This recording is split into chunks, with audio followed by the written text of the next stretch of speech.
Studies have shown that 95% of our purchases are based on emotion, not logic. Did you know that?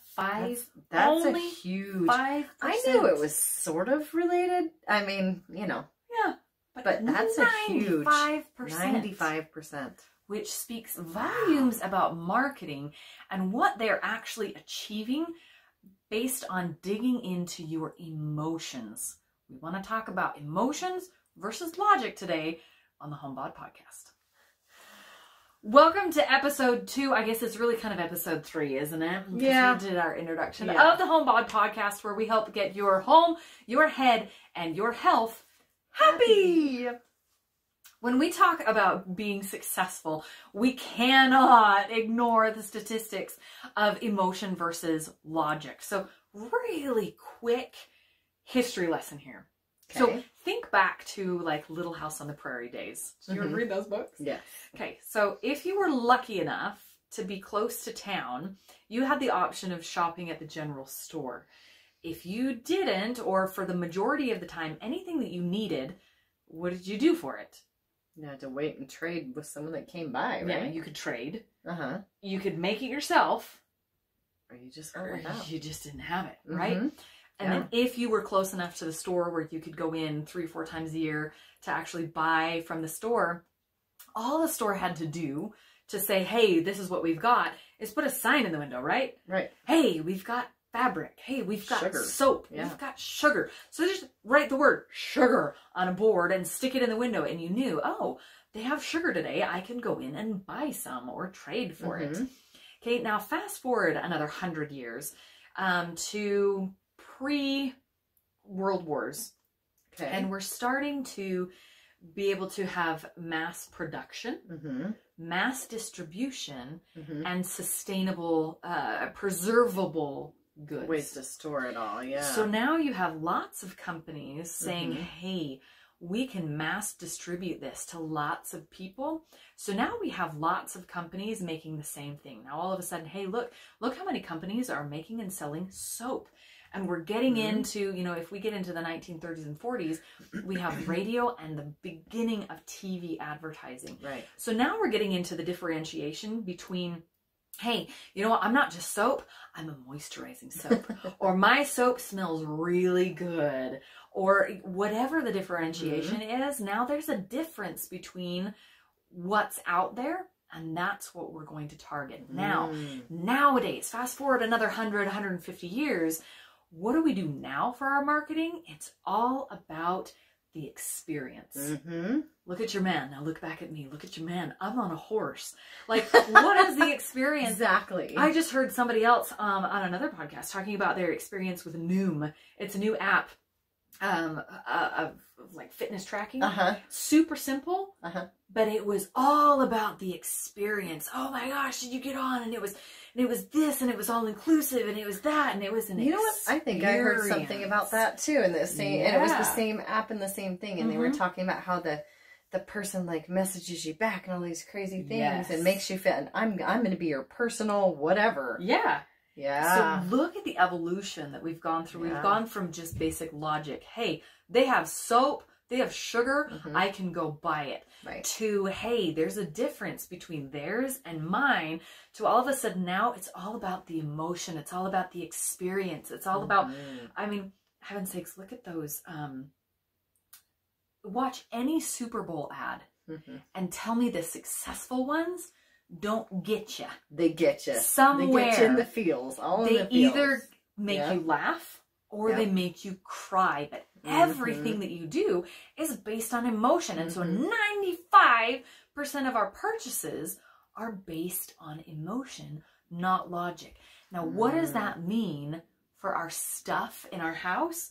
It means that instead of looking at our stuff and seeing a pile of stuff, we look at a pile and we get overwhelmed because every single thing we have in our house has an emotional attachment. Hook. Yeah. It's an emotional attachment. And we don't want that. Not with our stuff. If you listen to last week's episode, if you haven't, I encourage you to do that.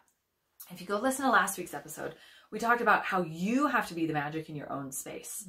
And it isn't about the stuff, what the stuff can do for you. It's about you intentionally creating what you want in your own space and then employing the stuff to help you achieve that. So now if you have a whole bunch of random stuff that you purchase just based out of emotion, then it's not going to help you do what you want to do, because your emotions and the emotional connection that you have with your things is not going to be the same.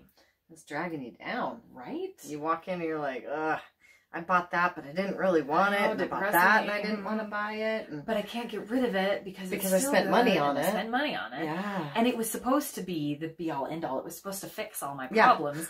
And it was supposed to be the thing that, you know, made me sane because it was supposed to fix all of these problems. And it's not. So frustrating. So in the home perspective of emotion versus logic, we need to detach emotionally and start making very logical purchases. And again, it's based on the intention of what you want to do. Right. And be active and proactive rather than reactionary. So now that you know what marketing is trying to do for you, with you, now you can say, I'm not going to be reactive to this imposed emotion. Instead, I'm going to be proactive and act according to what I want versus what they tell me I need. Right. I don't need anything that they tell me to. I am going to be proactive in getting what I want to help me be successful in my space. It's crazy because it's totally opposite. Yes. In the health and wellness world.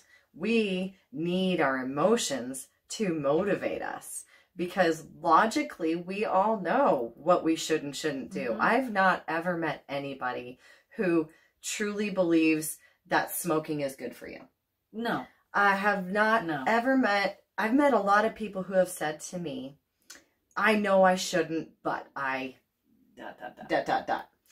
You know? I know I should go to bed at 10 o'clock every night. Right. Do I? No. No.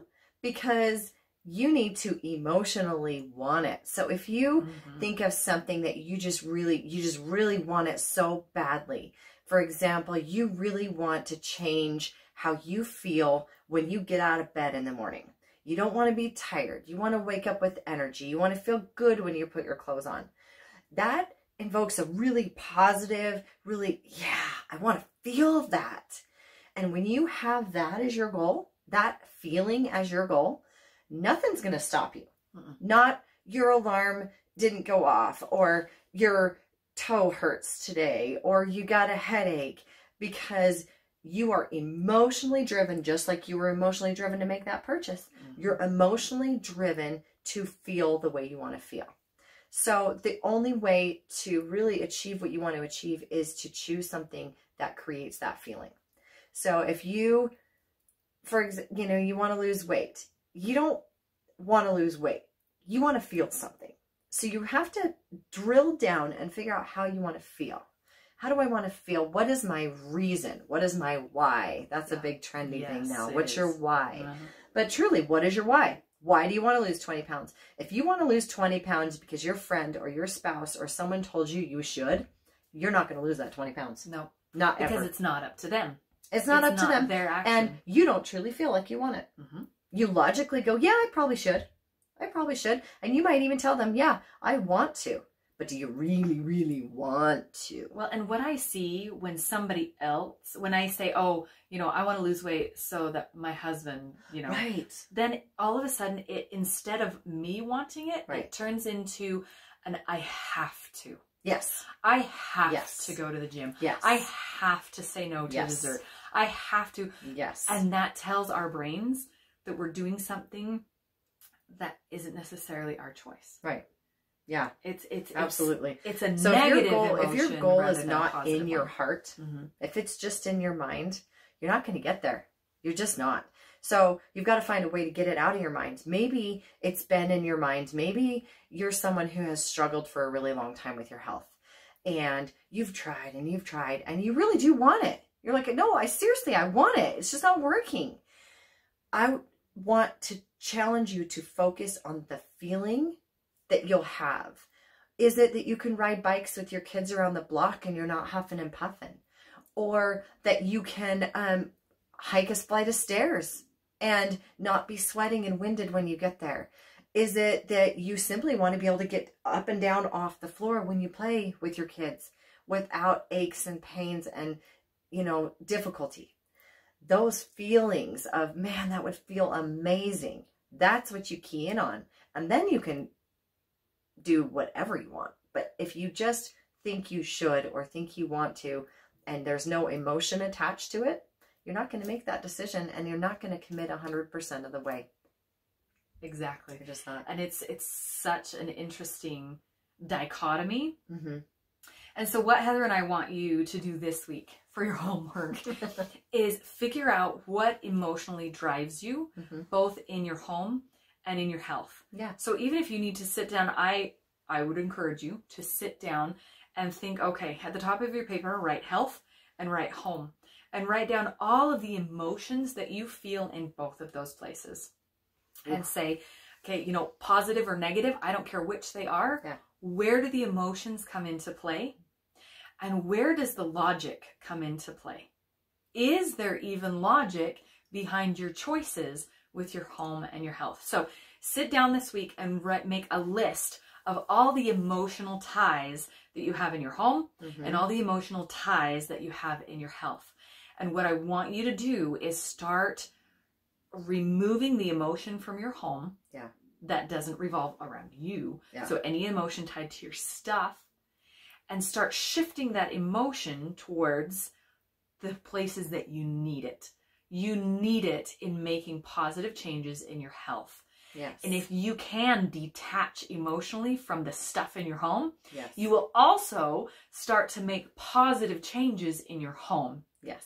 So if you can detach emotionally from your stuff and attach positive emotion to the changes that you want to make in your health, then you're going to start seeing, oh, wow, this is now possible.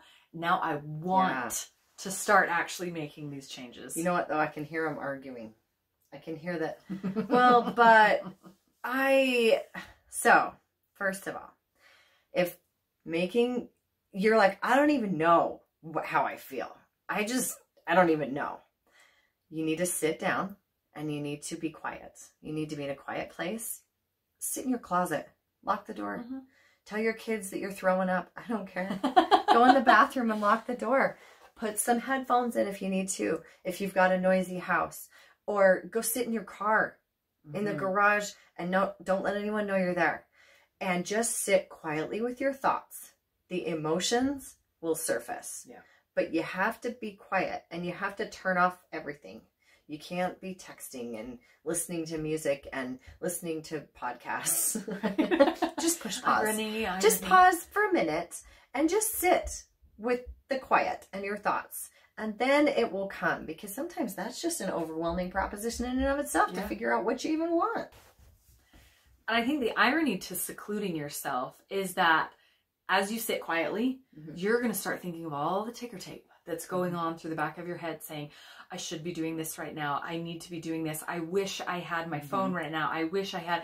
And all of these emotions are going to come surging to the surface to say, oh, this is what I wish I should be doing. This is what I feel like I am obligated to do. This is what I wish I was doing instead.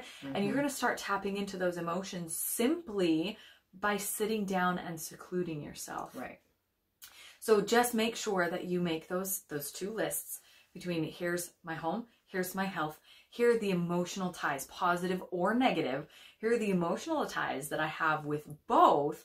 Because once you identify those, whether positive or negative, then you can start making changes. Yes. And we'll talk a little bit more about those emotional changes that we can make next week and a whole bunch of more good stuff. But for this week, we want to see those lists. Make them, sit down, share them with your accountability partner and say, oh, holy cow, I never realized that I had this much emotion tied into my stuff and this much negative emotion tied in with my health. How can I switch these, or how can I improve them? How can I detach emotionally from stuff and at the same time invest positive emotions into my health? Awesome. I'm excited. I'm excited too. So if you need us to see, we want to see your lists. So get onto our Facebook page, Home Bod Podcast on Facebook. That's HOMBOD Podcast. We want to see your lists. And of course, that's a perfect platform to start asking questions about, hey, I've noticed this and I don't know how to fix it. Because that's what we love to do. And that's what we how love we to help. do. That's how we help other people. Ask away. So HomeBod Podcast on Facebook. And we will see you next week right here on HomeBod.